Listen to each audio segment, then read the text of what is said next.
ఓం నమ శివాయ. రానున్న మార్చ్ 8వ తారీఖున 2024 ఈ ప్రపంచానికి మహాశివరాత్రి పర్వదినం. ఎంత అద్భుతమైనటువంటి దినం అంటే అది.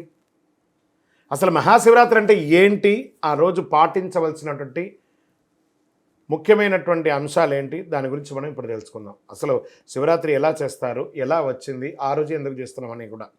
భారతీయ హిందూ సంప్రదాయ పండుగల్లో తిథుల్లోనూ నక్షత్రాలను ముడిపడి ఉంటుంది కాబట్టి కొన్ని పండుగలు తిథులు మరియు కొన్ని పండుగలు నక్షత్రాలు ప్రధానమవుతాయి. ఈ పద్ధతిలో ప్రతి నెల బాగా గుర్తుపెట్టుకోవాలి, చాంద్రమానం ప్రకారము కృష్ణపక్షమిలోని ప్రదోష వ్యాప్తి గల చతుర్దశి తిథిని మహాశివరాత్రి అంటారు. ఇది మంచి ఒక ఉపవాసాలకి వ్రతాలకి ముఖ్యమైనట్టుగా భావించవచ్చు. శివునిగా కొలుస్తారు అందరూ కూడా. సూర్యాస్తమ సమయమునకు 6 గడియలు ప్రదోష కాలం అంటారు. ఈ మాఘమాసంలో కృష్ణపక్ష చతుర్దశి అర్ధరాత్రి వ్యాప్తి చెంది ఉన్న రోజున మహాశివరాత్రిగా పరిగణించబడుతుంది. ఇది ఎవరో చెప్పడం కాదు, ధర్మసింధువులో నిర్ణయించబడింది. ఇది శాస్త్ర గ్రంథాల్లో తెలుపుతున్నారు. అమావాస్యకు ముందు వచ్చే కృష్ణపక్ష చతుర్దశి నాడే శివరాత్రి జరుపుకోవాలి అని నిర్ణయం ఉంది. మరి సంక్రాంతి పండుగ తర్వాత వచ్చే మొదటి పండుగ అండి యొక్క శివరాత్రి. అన్ని పండుగ పగటిపూట జరుపుకుంటే ఈ పండుగ మాత్రం రాత్రిపూట జరుపుకుంటాం. మహాశివరాత్రి రోజు అర్ధరాత్రి 12 గంటలకు జ్యోతిస్వరూపుడైనటువంటి శివుడు లింగ రూపంలో దర్శనమించి పవిత్ర ఆ యొక్క పర్వదినంగా భావించవచ్చు. లింగోద్భవ సమయం అంటారు.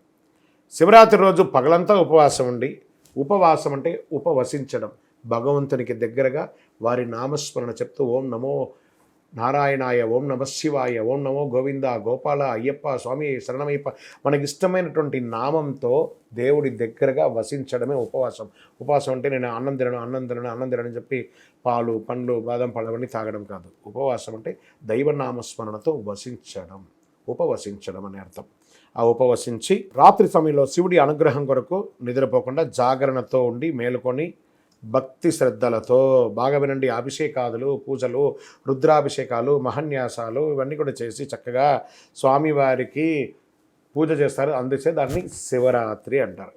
ఇది హిందువులకు ముఖ్యమైనటువంటి పండుగ అని కూడా చెప్పచ్చు. అత్యంత పుణ్యప్రదమైనటువంటి రోజు మహాశివరాత్రి. హిందువులు ఎంతో గొప్ప పర్వదినంగా జరుపుకొని శివుని ప్రసన్నం చేసుకుంటారు. మహాశివరాత్రి రోజు ముఖ్యంగా ఏమేమి పాటించాలి? ఉపవాసం ఉండొచ్చు, రాత్రి జాగరణ చేయొచ్చు, శివనామస్మరణతో అభిషేకాలు చేయొచ్చు. ఇలా చెప్పడం జరుగుతుంది. శివుడు లింగోద్భవమూర్తిగా అవతరించినప్పుడు దీన్ని ఎలా చేశారు అని చెప్తే ఒక కథ కూడా దీనికి ప్రమాణం ఉందట. శివరాత్రి ఏ రోజు వచ్చిందని చెప్పి లింగోద్భవమూర్తిగా అవతరించడానికి ఒక పురాణ కథ ఉంది. ఒకానొక రోజు బ్రహ్మ విష్ణుల మధ్య మాట పెరిగి వారి ఇరులో నువ్వు గొప్పనా నేను గొప్పనా అని తేల్చుకోవాలనే విషయంలో బాగా గొడవ పడిపోతారు. ఇద్దరు ఎవరు తగ్గేటట్టుగా లేరు. ఇవన్నీ చూస్తున్నటువంటి శివుడు వారికి తన శక్తిని చూపించడానికి మాఘమాస చతుర్దశి తిథి రోజు వారిరుకి మధ్య జ్యోతిర్లింగ రూపంలో దాల్చాడు. బ్రహ్మ విష్ణువు లింగాకారంలో ఉన్న ఆ శివుని యొక్క ఆది అంతం తెలుసుకొని రమ్మని చెప్పి పంపిస్తాడు. విష్ణువు వరాహ రూపం ధరించి లింగాకారంలో ఉన్నటువంటి శివలింగం అడుగు భాగానికి వెళ్తూ, మరోవైపు బ్రహ్మ తన హంస భాగానికి పైకి వెళ్తూ ఉన్నారన్నమాట. వీరిద్దరూ ఎంత ప్రయత్నించినా లింగం యొక్క అడుగు భాగం కనబడట్లేదు, లింగం యొక్క పై భాగం కనబడట్లేదు. మళ్ళీ వెతికి బాగా అలసిపోయి మళ్ళీ శివుడి దగ్గరికి వస్తారు. మేము నీ శక్తిని తెలుసుకోలేకపోతున్నాం, నమశివాయ, ఓం నమో నారాయణ వెంకటేశ అని చెప్పి వాళ్ళందరూ ఒక్కొక్కరు అంది అడుగుతుంటే శివుడు చిరునవ్వు నవ్వి మీలో ఎవరు గొప్ప అని పోటీతో వాదోపాదంతో ఉన్నదాన్ని గమనించి మీ పోటీని తగ్గించడానికి నేను ఈ లింగాకారం అవతరించవచ్చింది, వారికి నిజరూపాన్ని వివరించి చెప్పారు. అప్పుడు బ్రహ్మ విష్ణు శివుడు ఆధిక్యతను గ్రహించి పూజించి కీర్తిస్తారు. ఆ రోజే మహాశివరాత్రి పర్వదినం. ఇది పురాణ కథ అనమాట. శివరాత్రి నాడు ఏమేమి చేయాలి అని చెప్పి శాస్త్ర విధులు ఏమున్నాయంటే, మహాశివరాత్రి రోజు బ్రాహ్మ్య ముహూర్తంలో నిద్ర లేవాలి. ఇల్లంతా శుభ్రపరచుకొని శుచిగా తలస్నానం చేసి పూజా గది శుభ్రం చేసుకొని గుమ్మాలకు తోరణాలని కట్టి పూజా గదిలో ముగ్గు వేసుకొని రకరకాల పూలతో అలంకరించుకోవాలి. లింగాకారంలో ఉన్న శివుడికి శుద్ధ జలంతో, గంగా జలంతో, ఆవు పాలతో, పంచామృతంతో, వివిధ రకాల అభిషేక ద్రవ్యాలతో అభిషేకం చేసుకోవాలి. బిల్వదళాలు, బిల్వపత్రాలు, తుమ్మిగ పూలు, గోగు పూలు, తెల్లని పచ్చని పూలు, శివనామాలతో, శివ సహస్రనామాలతో, లింగాష్టంతో అన్నిట్లోనూ స్వామివారిని చేసుకోవచ్చు. ఉదయం 9 గంటలలోపు అభిషేకాలు చేస్తే పూజకు ఉత్తమ ఫలితమైన వస్తుంది. పంచాక్షరి మంత్రం, ఓం నమశివాయ పంచాక్షరి మంత్రం చెప్తుండొచ్చు. ఇంకేమేమి పెట్టచ్చు అంటే తాంబూలం, చిలకడ దుంప, అరటిపండు, జామ పండు, ఖర్జూర పండు ఇవన్నీ సమర్పించుకోవచ్చు. నిష్ఠతో శివాష్టోత్తరం పంచాక్షరి మంత్రాన్ని పఠించాలి. ప్రాతకాలం నుండి పూజలు చేసుకుంటూ దైవనామస్మరణతో ఉండండి. మరణం చేసిన వారికి కాపాడేది మంత్రం అంటారు కాబట్టి పరమేశ్వరుని మనసులో నిరంతరం ధ్యానం చేసుకుంటూ ఆ స్వామివారితో మమేకమై కనెక్ట్ అవ్వడం, ఆ శివుని యొక్క రూపంలో కనెక్ట్ అవ్వడం. శివరాత్రి రోజు అర్ధరాత్రి 12 గంటలకు లింగోద్భవ సమయంలో గనక శివుని అభిషేకించి ఆరాధిస్తే చాలా అద్భుతమైనటువంటి ఫలితాన్ని పొందుతారు. శివుడు అభిషేక ప్రియుడు. స్వామికి భక్తితో నీళ్లు ఓం నమ శివాయ అని చేయండి. బ్రహ్మమురారీశ్వర అర్చిత లింగం ఆయనకు పోయండి. చక్కగా ఆనందపడతాడు. భక్తి ప్రధానం. దీనికి భక్తి మాత్రమే ప్రధానం, ద్రవ్యం కాదు ప్రధానం. చేసుకోవాలి. సాయంత్రం 6 గంటల నుండి మరుసటి రోజు ఉదయం 6 గంటల వరకు భక్తి శ్రద్ధలతో శివనామాలతో శివపురాణం మొదలుకొని పెట్టుకొని చదువుకుని విశేష ఫలితాలు.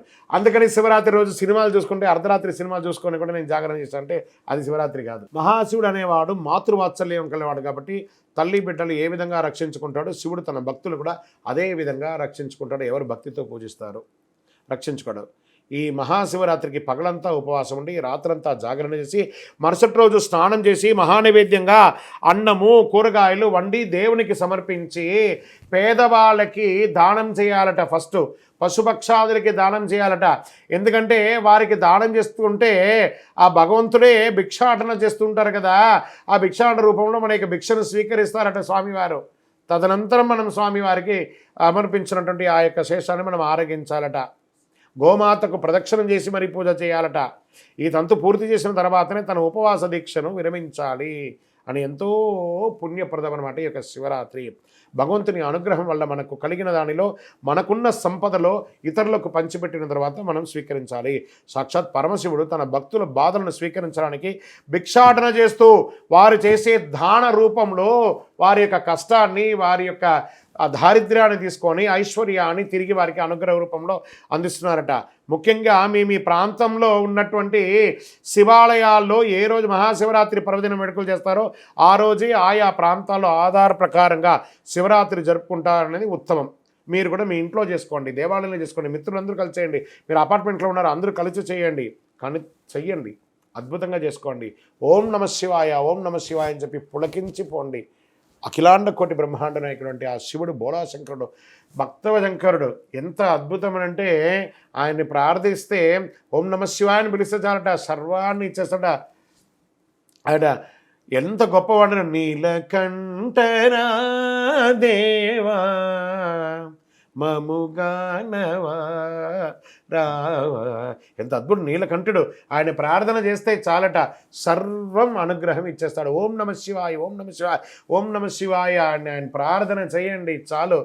చంద్రశేఖరుడు ఆయన నటరాజుడు, కైలాసనాథుడు బోళాశంకరుడు ఆయన్ని ప్రార్థన చేస్తే మన జీవితం అంతా కూడా ధన్యం.